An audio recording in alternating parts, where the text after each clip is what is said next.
शाखासु सप्तच्छदपादपानां प्रभासु तारार्कनिशाकराणां लीलासु चैवोत्तमवारणानां श्रियं विभज्याद्य शरत्प्रवृत्ता सम्पत्यनेकाश्रयचित्रशोभा लक्ष्मीः शरत्कालगुणो प्रपन्ना सूर्याग्रहस्थप्रतिबोधितेषु पद्माकरश्वभ्यधिकं विभाति सचक्रवातानि सशैवलानि काशैर्दुकूलैर्विव संवृतानि सपत्ररेखानि सरोचनानि वधूमुखानिव नदीमुखानि।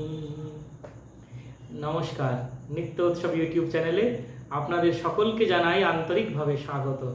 সৃষ্টি জগন্মাতার অশেষ কৃপায় আমরা আবার আজ সমবেত হয়েছি আরেকটি পর্বে।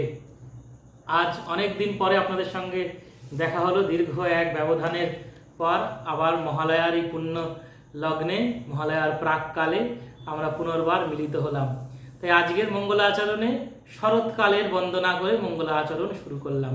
আজকে যে মঙ্গলাচরণটি করলাম এটি আমাদের রামায়ণের, বাল্মীকি রামায়ণের কিষ্কিন্ধা কাণ্ডের অন্তর্গত। সেখানে শ্রী রামচন্দ্র শরতের বর্ণনা করছেন লক্ষ্মণের কাছে, সেইখান থেকে শরতের বর্ণনাটি সেটি করলাম।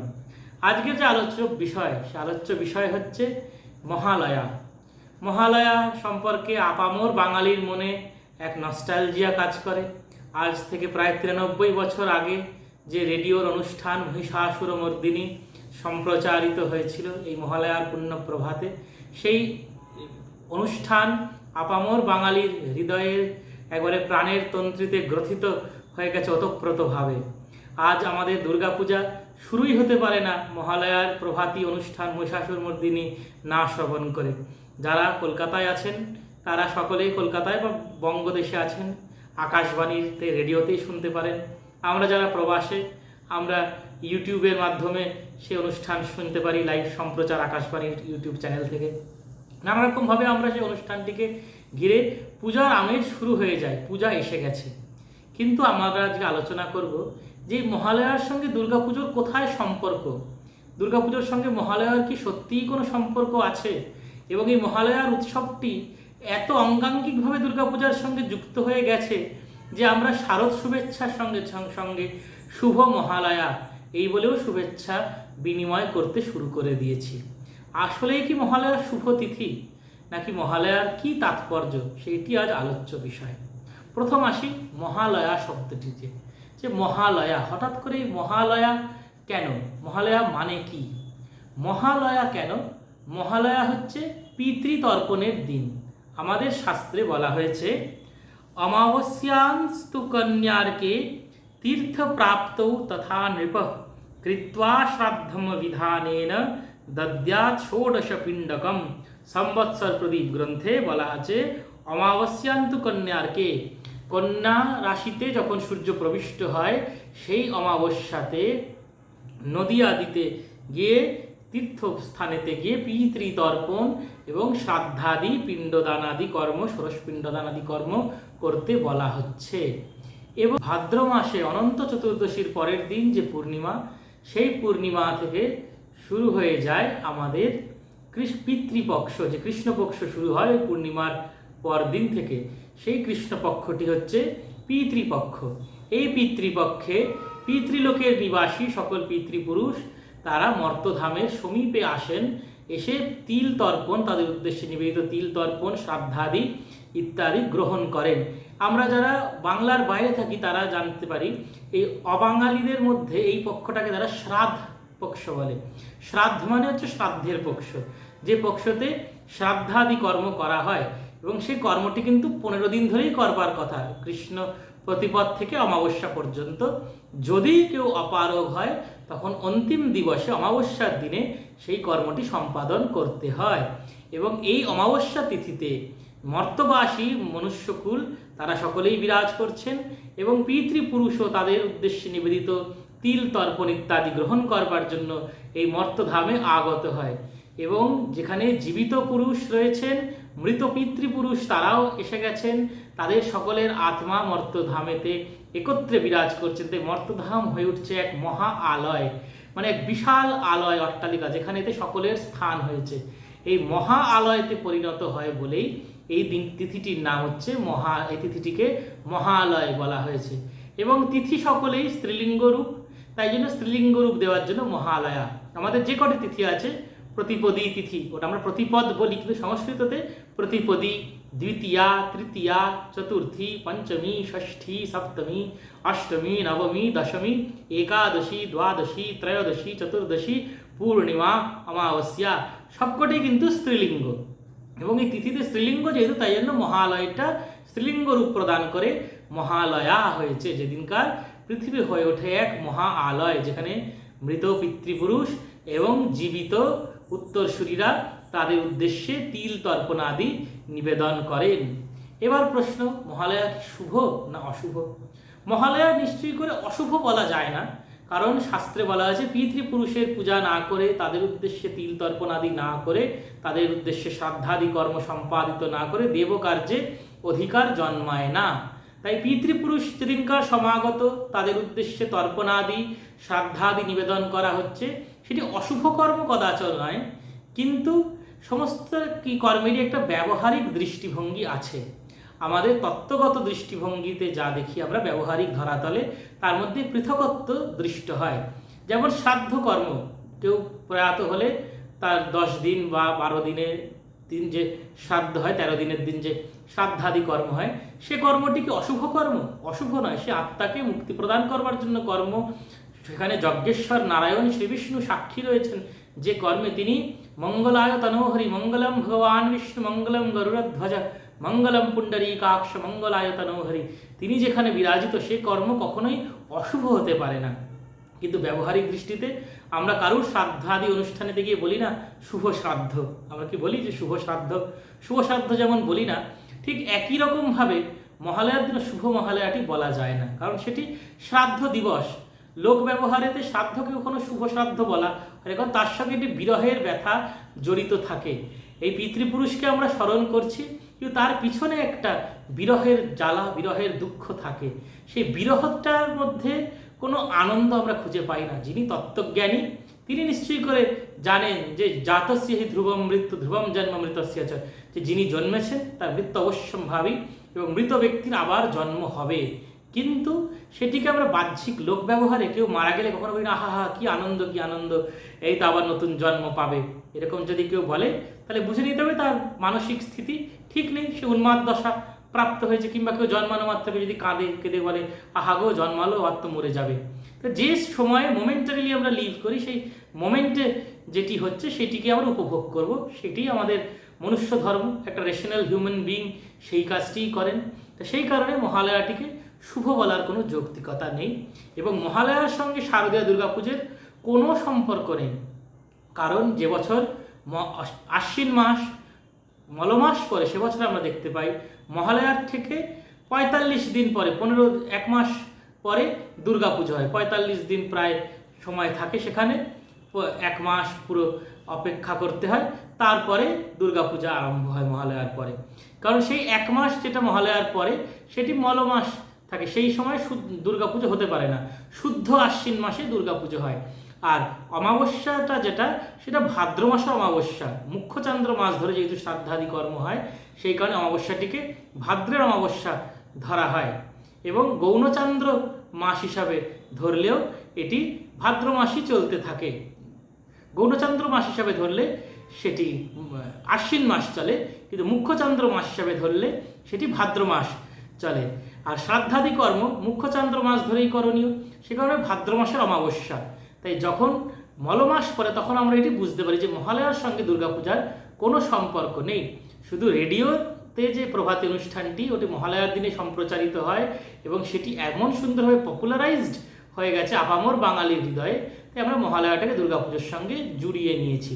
এতে কোনো দোষ নেই, আমরা নিশ্চয়ই করে আনন্দ করতে পারি। ভগবতীর আগমন বার্তা সূচিত হয় মহালয়ার দিনের এই প্রভাতী অনুষ্ঠান দিয়ে, নিশ্চয়ই আমরা সেটিতে আনন্দ করবো, কিন্তু শুভ মহালয়াটি বলবো না। মহালয়াটির অশুভও নয়, কিন্তু লোক ব্যবহারে শুভ বলা উচিত নয়। ওটি নিশ্চয়ই করে শুভতিথি। এবং শুভতিথি কেন, মহালয়ার দিনে যে তর্পণ করতে বলছে, ওটা যদি আমরা দেখি তর্পণ বিধিটা, সেটি কিন্তু অপূর্ব। সেখানে আমাদের সনাতন ধর্মের যে উদার মনস্কতা, সেটি ভীষণভাবে প্রতিভাত হয় যে কতটা উদার আমাদের সনাতন ধর্ম। আমরা মহালয়া সম্পর্কে, মহালয়ার দিনে যে তর্পণ সম্পর্কে শাস্ত্রে কি বলছে সেটি আমরা পড়ব, সেটি আমরা শাস্ত্রের শ্লোকগুলি পড়ব, পড়ে তারপরে তার ব্যাখ্যা করব। বায়ুপুরাণে এই বর্ণনাগুলি দেওয়া আছে। কি বলছে? अस्मत्कुले मृता ये च गतिर्येषां न विद्यते तेषामुद्धरणार्थाय इमं पिण्डं ददाम्यहम्। যে আমার কুলে যারা জন্মগ্রহণ করেছেন তারা মৃত্যুপ্রাপ্ত হয়েছে, কিন্তু কোনো সদ্গতি লাভ করেনি হয়তো, তাদের উদ্ধারের জন্য আমি এই পিণ্ডদান করছি। এবং 16টি পিণ্ডদানের বিধান আছে। আমি সেই মন্ত্রগুলি বলছি। পিণ্ডদান বলে ভাববেন না শ্রাদ্ধের মন্ত্র বা খুব খারাপ অশুভ।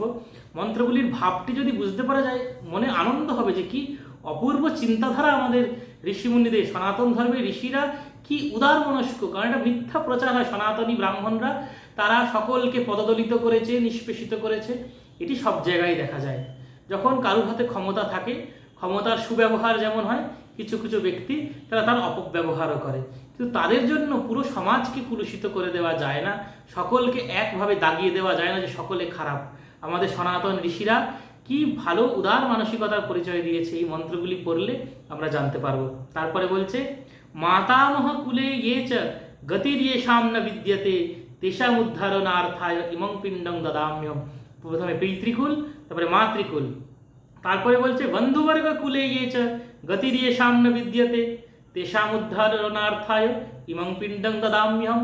যে বন্ধু বান্ধবের মধ্যে যারা উদ্ধার প্রাপ্ত, তাদের উদ্দেশ্যে আমি পিণ্ডদান করছি। অযথাদন্ত ইয়ে কেচিদ ইয়ে চ গর্ভে প্রবীরতাঃ তেষাং উদ্ধারণার্থায় ইমং পিণ্ডম দদাম্যহম। যে বালক মাতৃগর্ভেই মৃত্যুপ্রাপ্ত হয়েছে, কিংবা ভূমিষ্ঠ হওয়া মাত্র তার দন্ত বিকশিত হওয়ার আগেই সে মৃত্যুপ্রাপ্ত হয়েছে, যমালয় প্রাপ্ত হয়েছে, তার উদ্দেশ্যে তো কেউ শ্রাদ্ধ করেনি, পিণ্ডদান করেনি, তারও যাতে মুক্তি হয় তার উদ্দেশ্যে আমি পিণ্ডদান করি। অগ্নিদগ্ধাশ্চ ইয়ে কেচিদ নাগ্নিদগ্ধাস্তথা পরে বিদ্যুচ্চৌরহতা ইয়ে চ তেভ্য পিণ্ডম দদাম্যহম। যে কেউ অগ্নিতে দগ্ধ হয়ে মৃত্যু হয়েছে হয়তো কারুর, কিংবা কারুর হয়তো মৃত্যুর পরে তার দেহ অগ্নি পায়নি, কুকুরে বিড়ালে খেয়ে নিয়েছে, মাটির সঙ্গে মিশে গেছে, কেউ বজ্রবিদ্যুতে বিদ্যুৎস্পৃষ্ট হয়ে মৃত্যু হয়েছে, এদের উদ্দেশ্য আমি পিণ্ডদান করি। এবার নানা রকম বলছে, সেগুলো আমরা পড়ছি না। তারপরে আরেকটি শ্লোক বলি, নরকেষু সমস্তেষু যাতনাসু চ ये স্থিতাঃ তেষাং উদ্ধারণার্থায় ইমং পিণ্ডং দদাম্যহম। যারা নরকে অবস্থান করছেন, সমস্ত যাতনা, যারা আত্মহত্যা করে, আত্মহত্যা মহাপাপ, নরকে গমন বলা হয়। আত্মহত্যাকারী ব্যক্তির উদ্দেশ্যে কোনো শান্তিবিধান শাস্ত্রে দেয়নি। পরবর্তীতে যেগুলো করা হয়েছে এগুলো প্রকীর্ণ।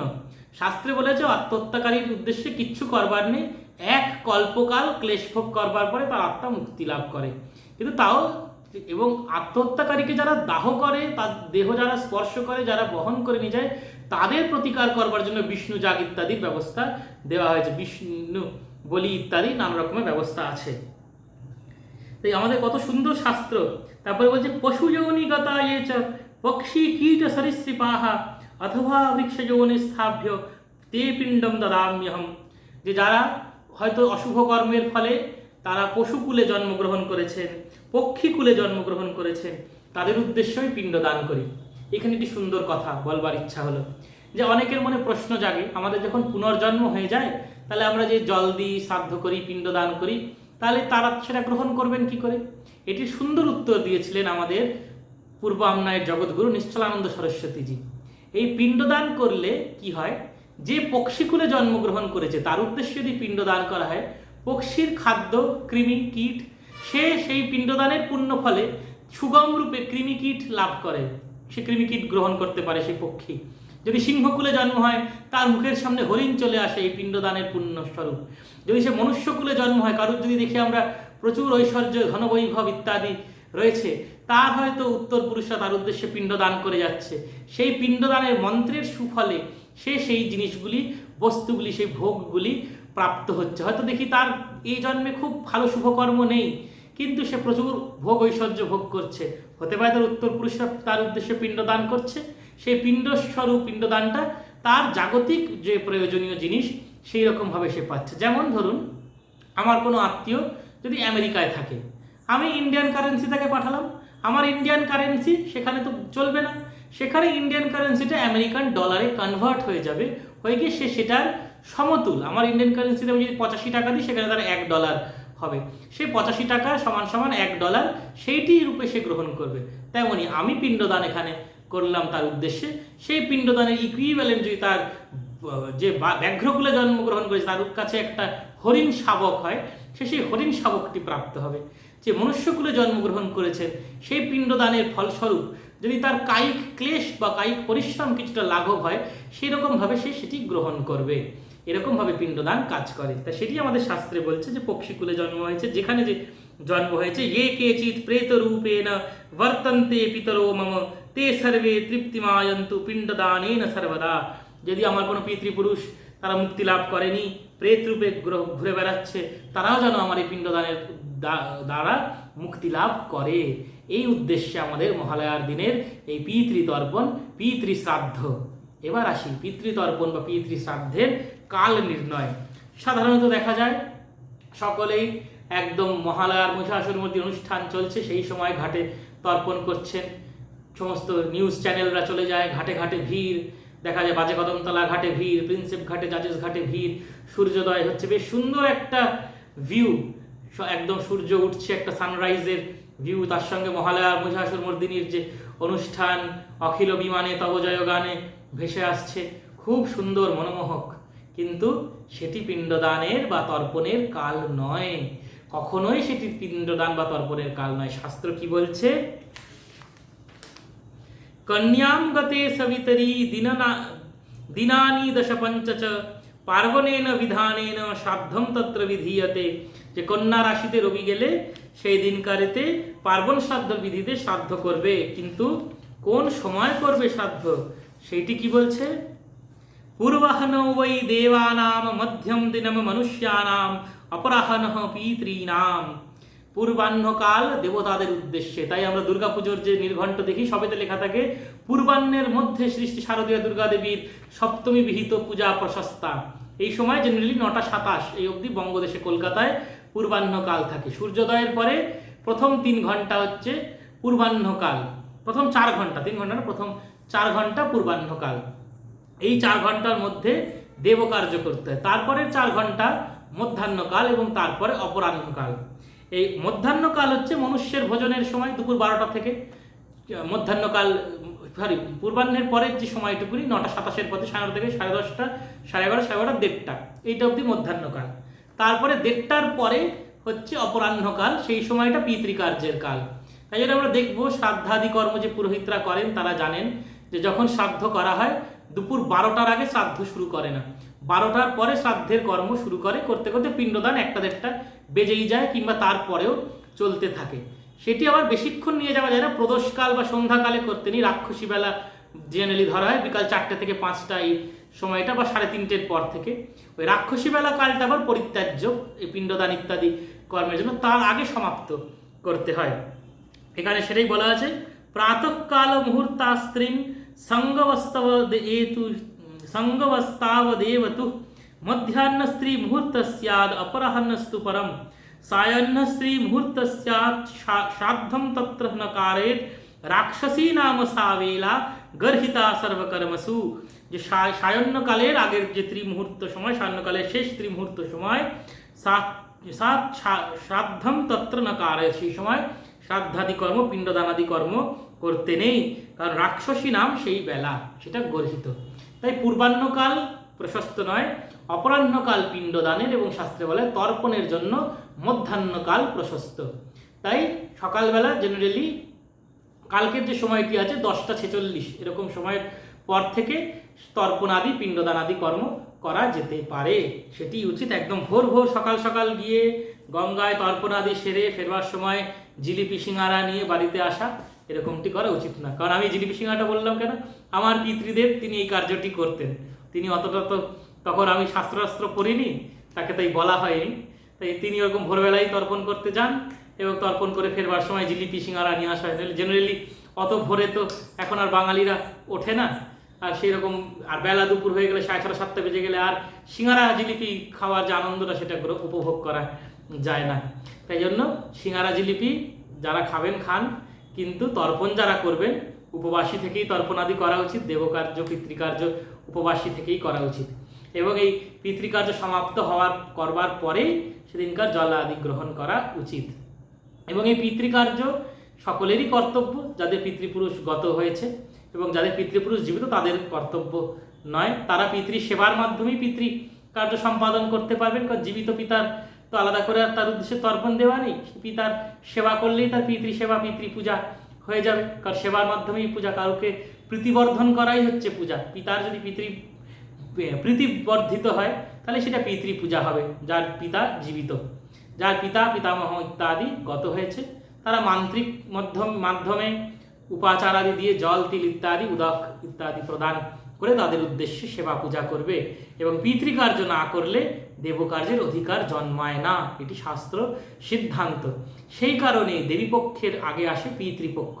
শরৎকালীন যে মহাপূজায় আমরা ব্রতী হব, সেই মহাদেবীর মহাপূজার প্রাককালে পিতৃশ্রাদ্ধ পিতৃকর্ম ইত্যাদি সম্পাদন করে আমরা তবে মহাপূজায় ব্রতী হতে পারি।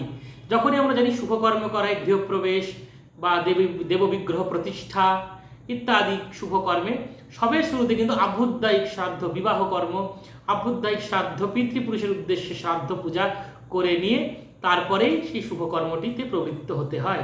ঠিক সেই রকম মহালয়ার দিনে পিতৃশ্রাদ্ধ ইত্যাদি সম্পন্ন করে প্রতিপদ থেকে নবরাত্রি বিহিত দেবী পূজা নবরাত্রি ব্রতে সাধক ব্রতী হবে।